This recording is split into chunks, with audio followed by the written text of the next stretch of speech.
What is up, everyone, and welcome to another episode of Beyond the Parties, where we try to take a more central approach to politics and government and examining the issues and just try to talk a little bit more middle of the road and not resort to the sort of extreme partisan politics that we are seeing and as we are continuing to see as we move closer and closer to the election.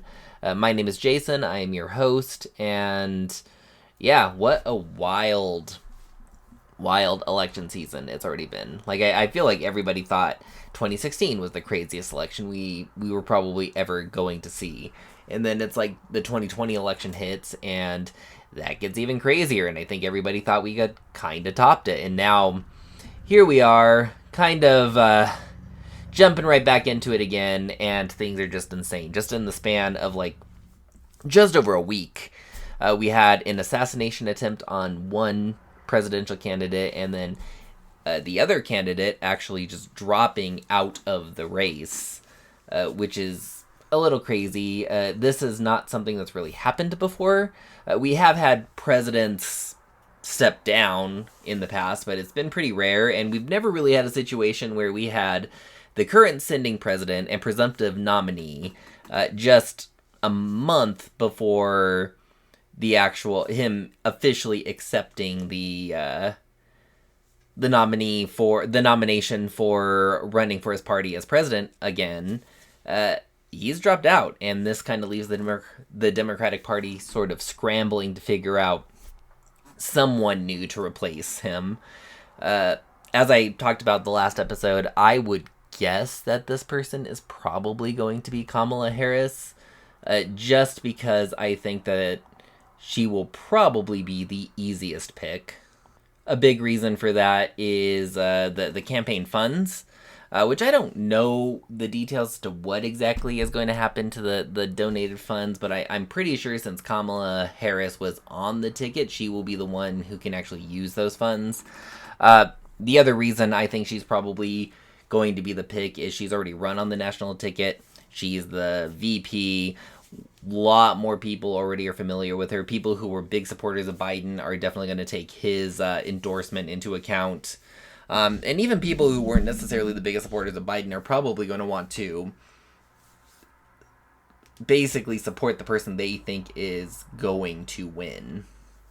And that kind of plays into politics as it is in today's day and age, which is it's very much identity politics. We're living in an age, in a country where you're in a lot of ways your political party that you belong to is what people will judge you based off of. If you're a Republican, a lot of people are going to assume you believe certain things and you support certain people, and you have a certain worldview, and people are going to assume the same if you're a Democrat. And realistically, that is kind of the purpose of party. One is to make it easier to maintain political power, but a big reason is because you believe a certain set of things, and you want to organize yourself with people who also believe something similar. But now we've just taken it to the extreme, where both political parties have become like these massive powerhouses, and rather than being a machination where groups of like-minded people can organize and mobilize in order to better be able to try to promote the candidates that they want to promote and to get laws passed that they feel are best for the country. Now it's just two massive parties going to war with each other, doing everything they can to try to win.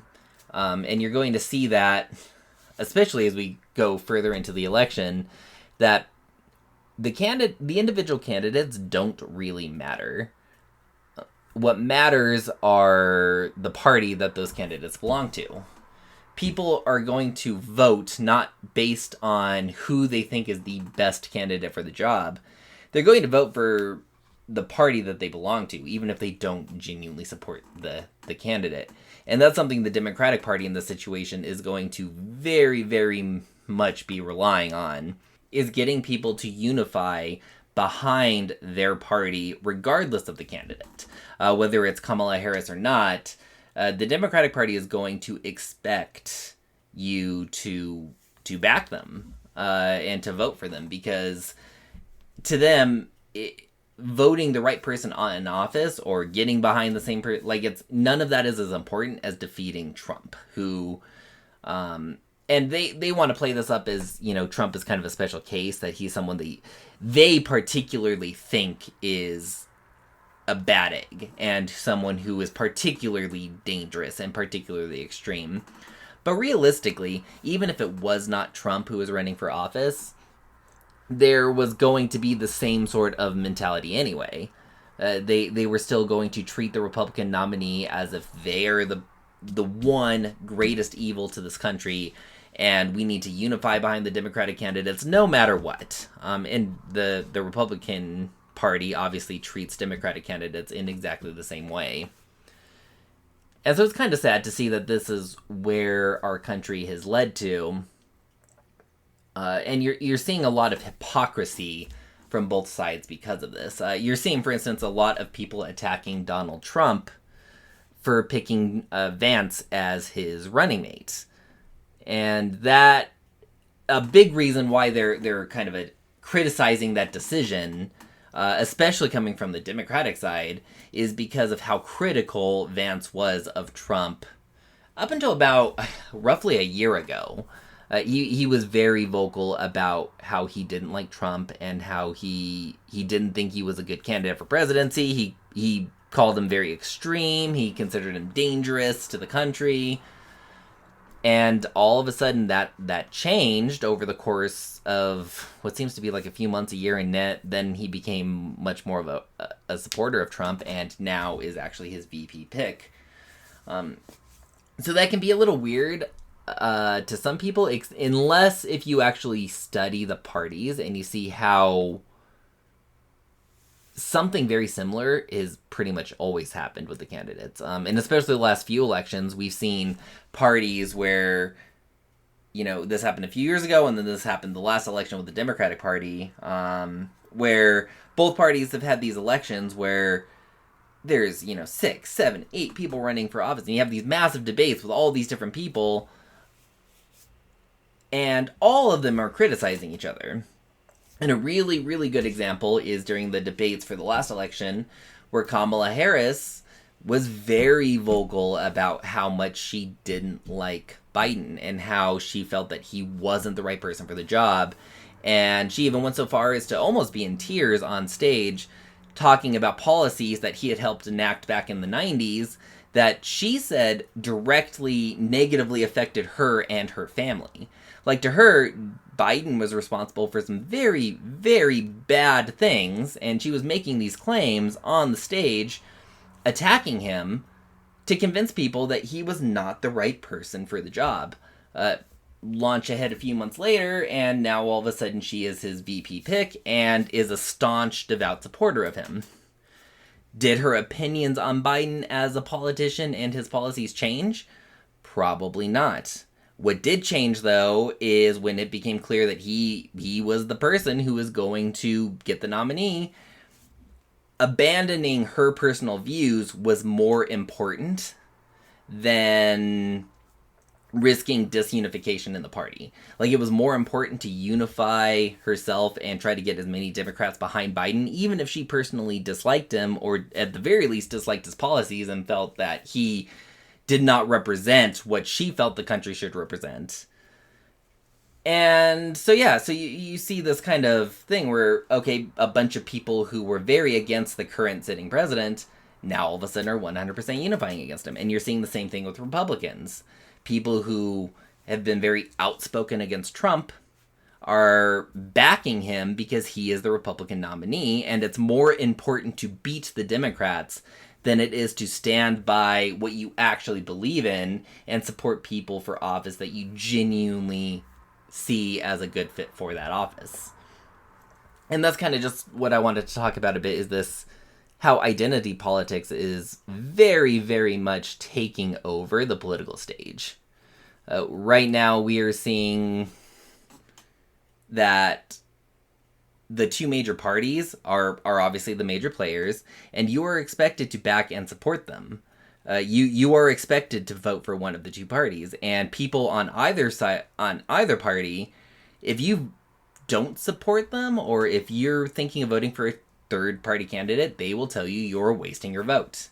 And I've talked with many Republicans and Democrats who have the same mentality, where it's like, oh, well, if you are going to vote for Kennedy, that's just giving your vote to Trump. Like, you're throwing your vote away. And that is a mentality we desperately need to move away from, is this idea that anyone you vote for is throwing your vote away. Because that mentality very much is derived from this kind of mentality that the only two authorities that should be in charge are the Democratic and the Republican parties, and we need to support for one or the other, and if you don't support one, you automatically must be supporting the other. And that is dangerous, because that's where you end up in a situation like we have now, where people aren't really fond of either of the two candidates that much, or at least a lot of people aren't, but they will vote for them. When you have polls that show that the majority of the country actually want third-party candidates to be a more prominent option, and then you look, and that hasn't changed, and we still have just only one of two parties being involved in the debates. Only one of two parties are being talked about as who could possibly win the election. You don't see much of a conversation even entertaining the idea that a third-party candidate could win, which makes sense. I mean, we haven't had a third-party candidate in office since before Abraham Lincoln was elected. We've always had a two-party system, and yeah, it's always been the Republican and the Democratic parties since Lincoln assumed office, before the Civil War even started.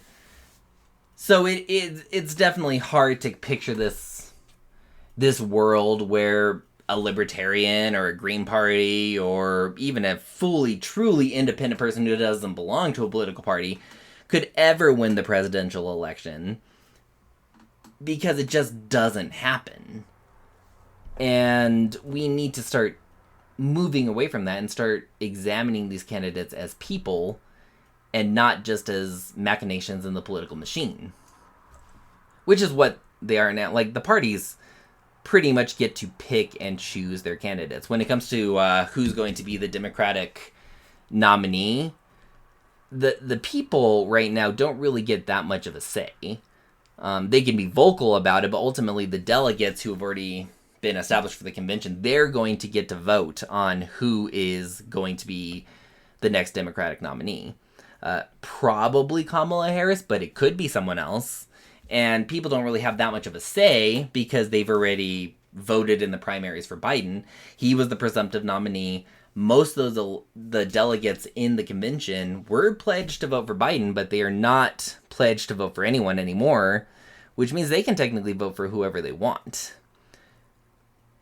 I would be surprised to see them drift too far from who the party is going to kind of establish. I would imagine, especially now that Kamala Harris has started already building her campaign, I think it's very likely the Democratic Party is going to start really rallying behind her in an attempt to kind of make her the presumptive nominee before the DNC actually happens next month. But as we've seen in the last few years, 8 years, anything can happen in these elections, and we don't know anything for sure. We do know in terms of polling, some polls are showing Kamala Harris is actually doing better than Trump, and in some cases even better than Biden was polling. And some are showing that she's doing worse. And there could be a lot of factors going into that, from Democrats who didn't want to voice their opinions about Biden before he had officially dropped out, to people who just genuinely don't think Kamala Harris has what it takes to defeat Trump. And that is ultimately what this election is coming down to, is finding someone that they feel like can actually defeat Trump in the election. There isn't necessarily as much of a focus for who is going to be like the perfect candidate that embodies Democratic ideals.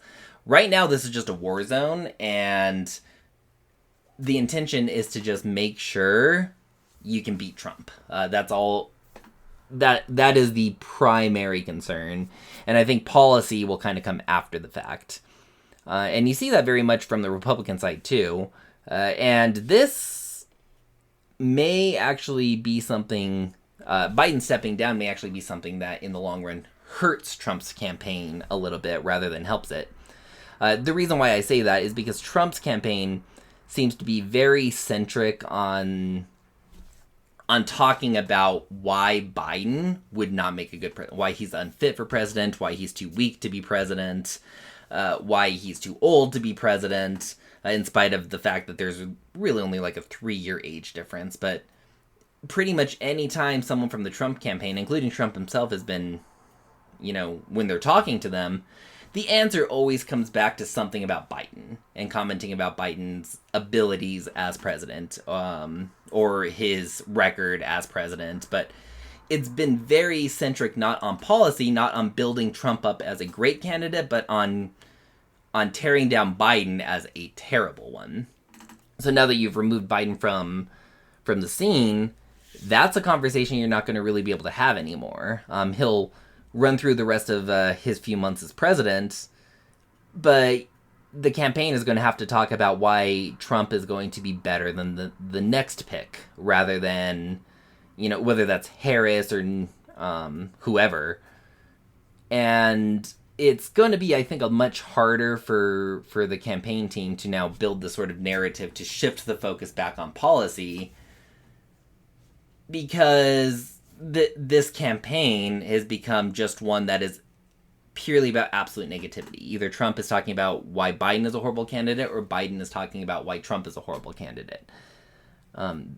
There is a little bit of talking about like the actual issues and the policies and stuff, but not that much. Like we are definitely heading into an election season where it's both parties telling you why the other party is going to be so much worse. And that's not really a way to hold an election, at least in my opinion, because the election should be focused much more on what the candidates are going to do in office and how, like, what policies they're going to support and what they want to accomplish. And there isn't a lot of that at all. There's no cooperation. There's no dialogue. It's just, oh, you belong to that party, and that party is evil, therefore I think you are evil. So yeah, we will see how this whole election season plays out, but I think it's only going to get crazier from here. But I do think it's important for us as a nation to start seriously looking at the candidates that we are voting into office, looking at the people who are running for office, and we really need to start sitting down and thinking, if I could pick anyone in the entire world to assume this office, is this person who is running the person I would vote for? And you don't even need to go that extreme with it. You can just think, like, if there was a wide variety of people and you didn't have the selection of like, oh, well, it's this guy or that guy, is this person running for office the kind of person you would vote for? Like, is Donald Trump, if you really sit down and think about it, is he the person that you really truly think is the best person for the job? That he will follow the Constitution that he will follow the law, that he is honest, that he is genuine, and that he really, truly will leave office better than things were when he assumed office. And you should think the same thing about Biden or Harris or whoever ends up being the Democratic nominee at this point, since it obviously won't be Biden. But, do they truly, genuinely support your values? Are they the kind of person that, when you walk up to the ballot box, or when you get your ballot in the mail and you're filling it out, are you proud to be voting for this person? Do they truly represent what you think and what you feel and what you think this country represents? Or are you voting for them because you just don't want the other guy to win? And if the reason you are voting for them is purely because you just don't want the other guy to win, or this is the lesser of two evils, then that showcases what a big problem we have created. Because we can't have a system where we're going to keep just voting in the lesser of two evils, because then we're still going to allow an evil into office and they're still going to do harm. Just because you're voting someone who is not as bad as the other person doesn't mean that the person you're voting in isn't bad.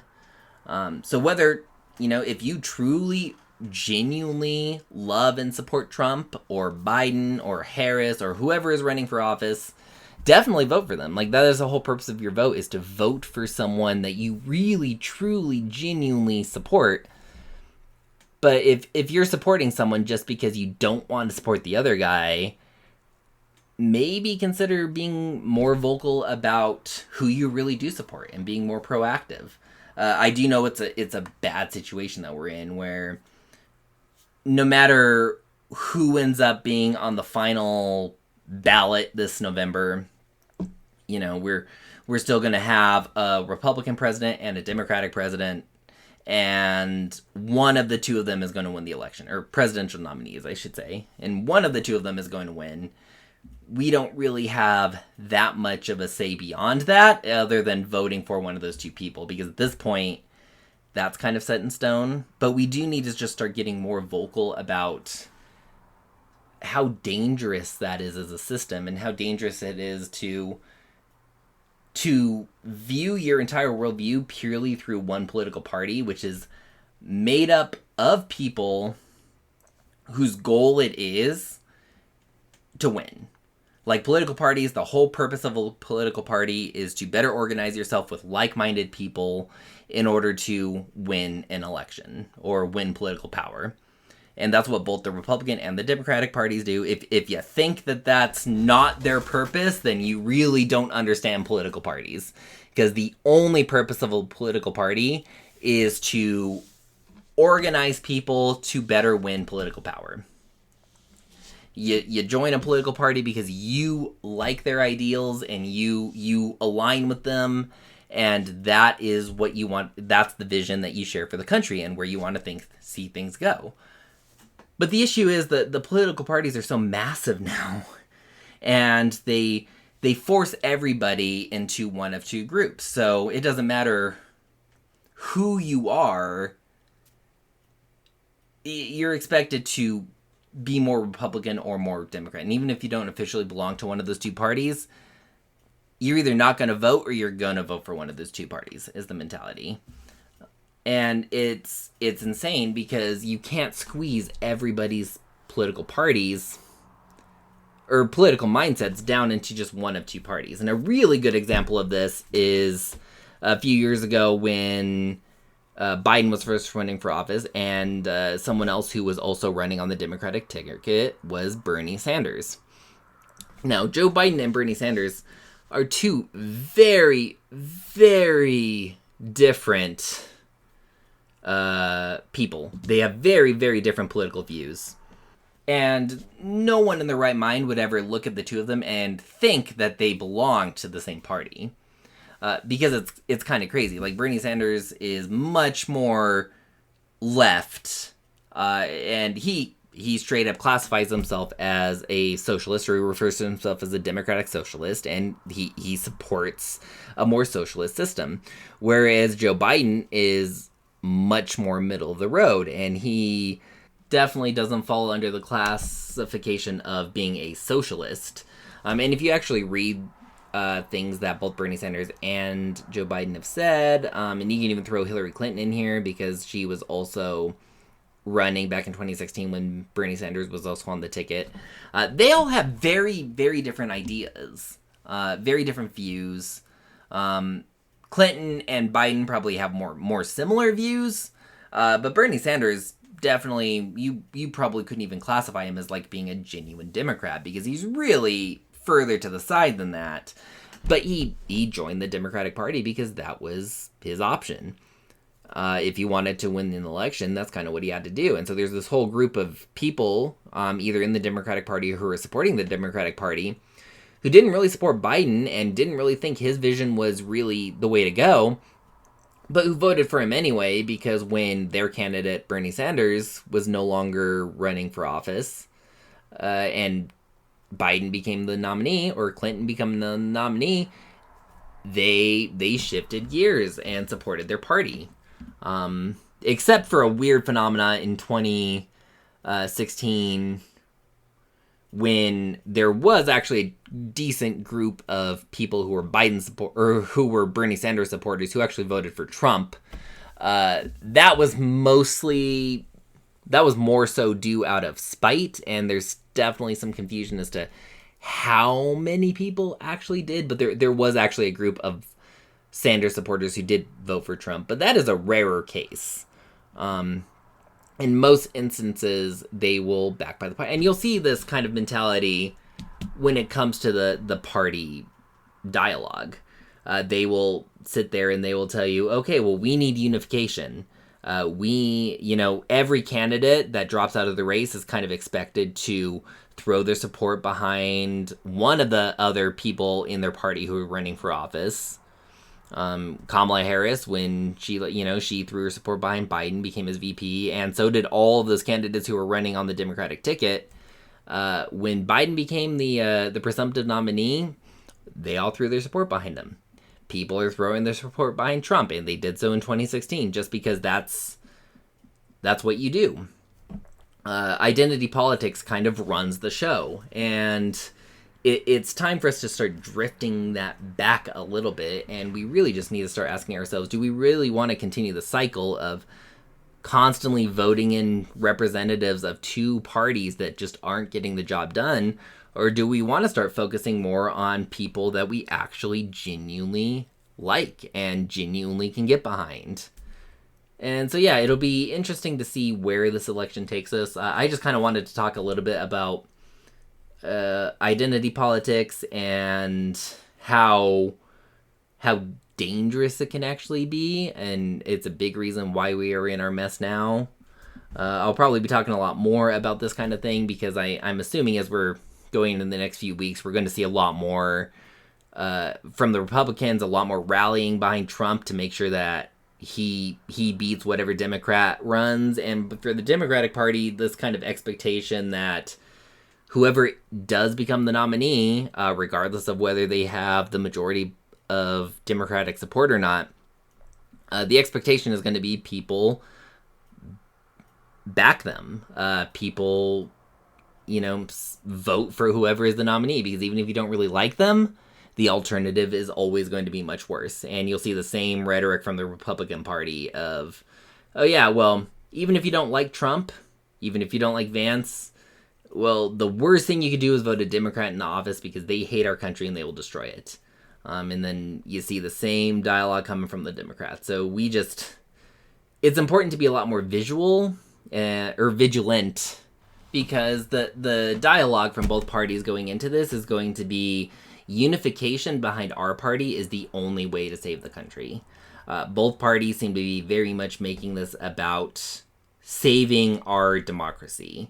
The people backing Trump are very much thinking that he is the one and only person that can really save this. They think that Trump is the only person that is going to possibly be able to salvage things and rebuild America to be this great nation it used to be. And then the Democrats are bound and determined to continue the narrative that electing Trump will literally destroy the country. And this is a fight to preserve the nation itself and a fight to preserve democracy, because if the Democrats lose this election, then that's it. And that's a really good spot for both parties to be in, because both parties have positioned themselves as the saviors of the country and have positioned the opposing party as being this absolute evil that is just going to destroy everything. And both parties are probably pretty happy with that sort of dialogue. Where this will lead into this election, I don't know, but just it is important to just make sure you're paying attention to what you're being told, because these political parties do have an agenda. Their agenda is to win. That is the point of a political party, is to win elections and to win political power and to get your policies passed. And so both political parties are going to play to their strengths, and they're going to do what they can to convince the public that they are who needs to win in order to make this country back to how it should be. They both have very different visions, but they will both try to convince you that their visions and their goals are the best ones. And at the very least, if you don't align with them, voting them into office is going to be way better than voting the other people into office, because they will destroy the country. So, yeah, we will continue to see how this goes. Everybody have a good day, and I will catch up with you all next time.